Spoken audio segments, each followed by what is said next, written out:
Thomas Jefferson was given the responsibility of drafting the Declaration, an inspiration from Enlightenment philosophers and the Virginia Declaration of Rights. The Declaration proclaimed that all men are created equal, with unalienable rights.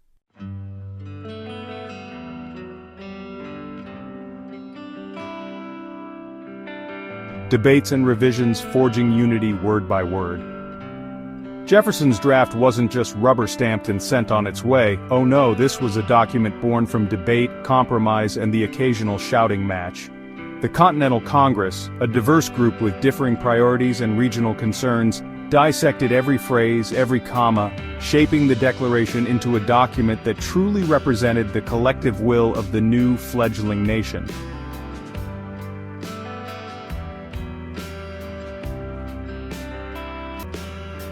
After days of intense debate and meticulous revision, the Declaration of Independence, a beacon of freedom and a testament to the power of collective action, was ready. On July 4, 1776, the delegates, their hearts filled with a mix of trepidation and exhilaration, stepped forward to sign the document, a symbolic act that severed their ties with Great Britain and set in motion the birth of a nation.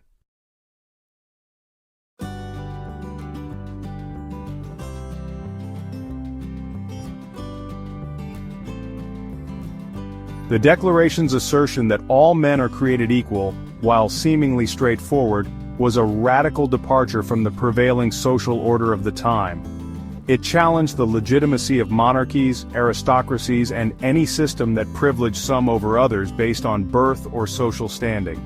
It proclaimed that all individuals, regardless of their background, possess inherent dignity and worth. The concept of unalienable rights, life, liberty, and the pursuit of happiness, struck a chord that resonated far beyond the shores of colonial America. These rights, rooted in the belief that individuals have inherent freedoms that cannot be infringed upon by any government, became a cornerstone of democratic thought and inspired countless movements for social and political change. The Declaration's impact wasn't limited to lofty ideals. It provided a powerful justification for revolution, arguing that when a government becomes destructive of the people's rights, it is the right of the people to alter or abolish it. This principle, enshrined in the Declaration, has been invoked by revolutionaries and reformers throughout history, including the French Revolution.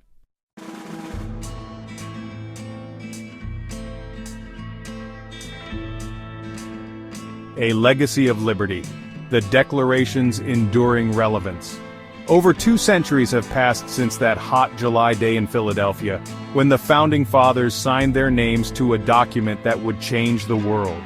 The ink may have long dried, but the words of the Declaration of Independence still resonate with a power that continues to shape the believers of destiny and unbelievers, nations, and inspire the dreams of individuals yearning for freedom and equality.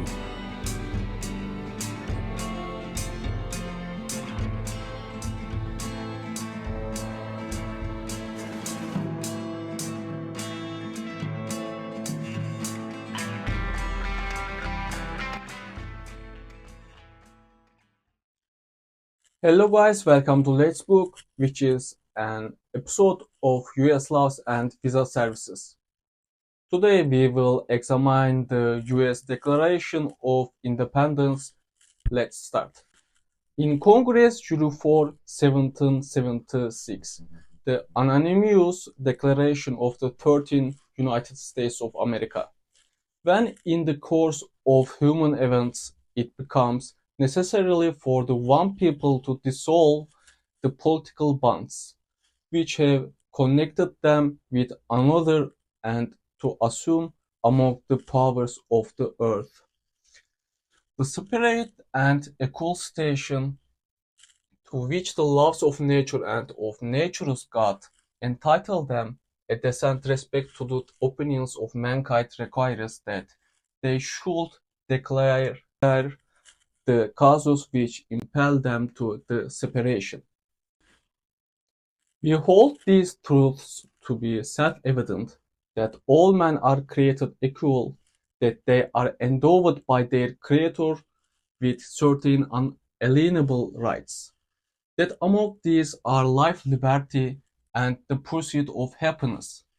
That to secure these rights, governments are instituted among men, their just powers from the consent of the governed. That whenever any form of government becomes destructive of these ends, it is the right of the people to alter or to abolish it and to institute new government, laying its foundation on such principles and organizing its powers in such form as to them shall seem most likely to affect their safety and happiness. Prudence indeed will dictate that governments long established should not be changed for light and transient causes. And accordingly, all experience hath shown that mankind are more disposed to suffer, while evils are sufferable, than to right themselves by abolishing the forms to which they are accustomed. But when a long train of abuses and usurpations pursue invariably the same object, events designed to reduce them under absolute despotism, it is their right, it is their duty to throw off such government and to provide new guards for their future security. Such has been the patient sufferance of these colonies, and such is now the necessity which constrains them to alter their former systems of government. The history of the present King of Great Britain is a history of repeated injuries and usurpations, all having in direct object the establishment of an absolute tyranny over these states. To prove this, let facts be submitted to a candid world. He has refused his assent to laws the most wholesome and necessary for the public good. He has forbidden his governors to pass laws of immediate and pressing importance unless suspended in their operation till his assent should be obtained, and when so suspended, he has utterly neglected to attend to them. He has refused to pass other laws for the accommodation of large districts of people, unless those people would relinquish the right of representation in the legislature, a right inestimable to them and formidable to tyrants only. He has called together legislative bodies at places unusual, uncomfortable, and distant from the depository of their public records, for the sole purpose of fatiguing them into compliance with his measures. He has dissolved representative houses repeatedly for opposing with manly firmness his invasions on the rights of the people. He has refused for a long time after such dissolutions to cause others to be elected, whereby the legislative powers, incapable of annihilation, have returned to the people at large for their exercise, the state remaining in the meantime exposed to all the dangers of the invasion from without and convulsion within. He has endeavored to prevent the population of these states for that purpose, obstructing the laws for naturalization of foreigners, refusing to pass others to encourage their migrations hither, and raising the condition of new appropriations of lands. He has obstructed the administration of justice by refusing his assent to laws for establishing judiciary powers. He has made judges dependent on his will alone for the tenure of their offices and the amount and payment of their salaries. He has erected a multitude of new offices and sent hither swarms of officers to harass our people and eat out their substance.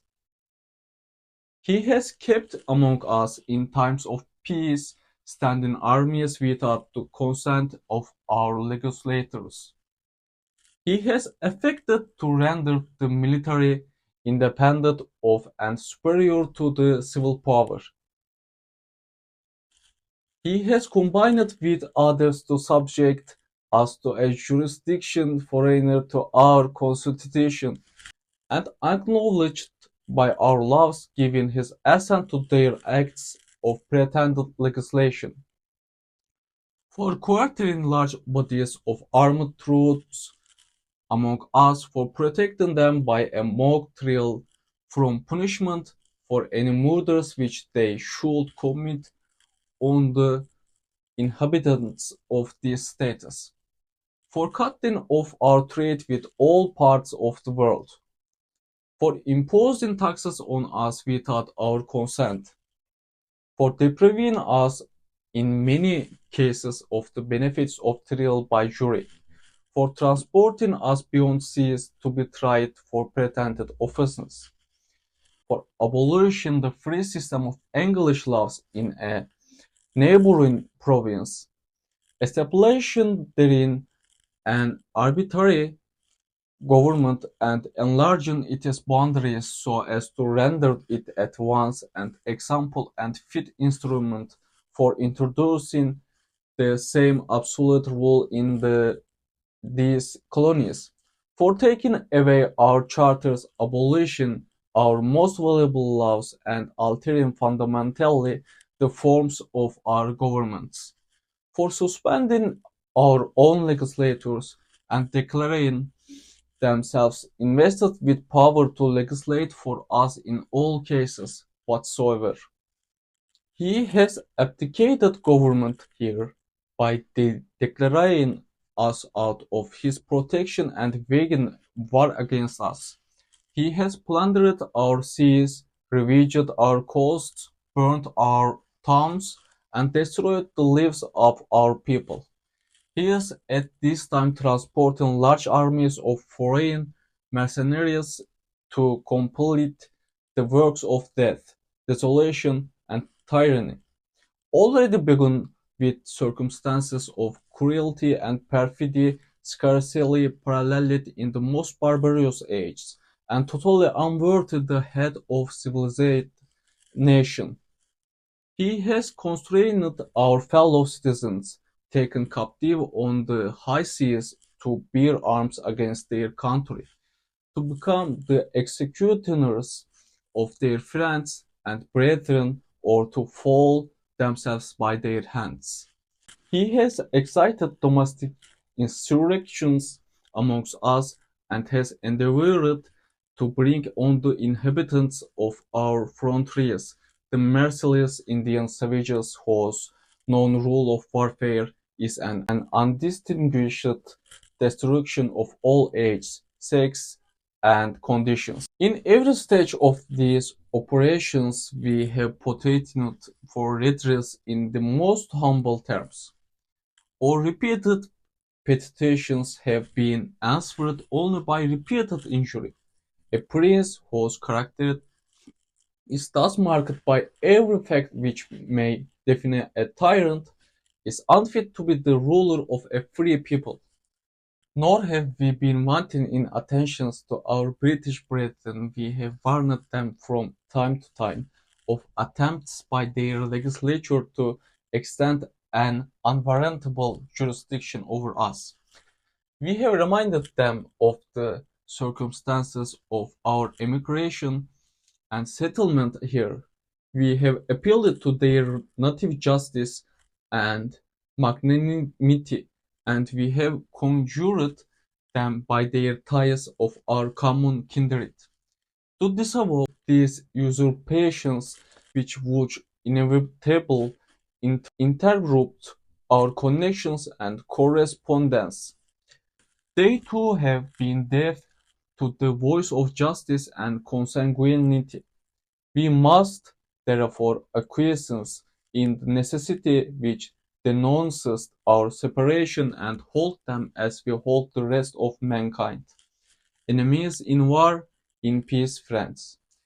We therefore the representatives of the United States of America in General Congress assembled, appealing to the Supreme Judge of the world for the rectitude of our intentions to, in the name and by authority of the good people of these colonies, solemnly publish and declare that these united colonies are and of right ought to be free and independent states, that they are absolved from all allegiance to the British crown, and that all political connection between them and the state of Great Britain is and ought to be totally dissolved, and that as free and independent states they have full power to everywhere conclude peace contract, alliance, establish commerce, and to do all other acts and things which independent states may right do. And for the support of this declaration with a firm reliance on the protection of divine providence, we mutually pledge to each other to our lives, our fortunes, and our sacred honor.